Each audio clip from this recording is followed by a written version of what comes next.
So in this video I'm going to go through an example question using the sine rule. The sine rule can be used in any triangle when you know one length and its opposite angle. So in this example we're trying to find this length here, x.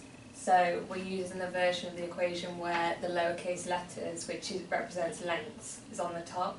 If you were trying to find an angle, you would use the one where the sine terms are on the top.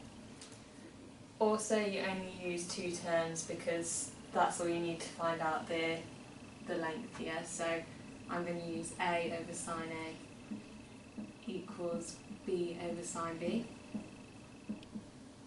And then just substitute in what I know.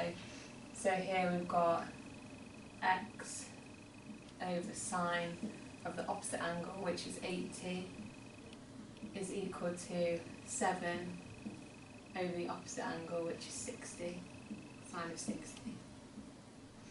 So then to get x on its own, all you need to do is times the sine 80 by this side, or both sides.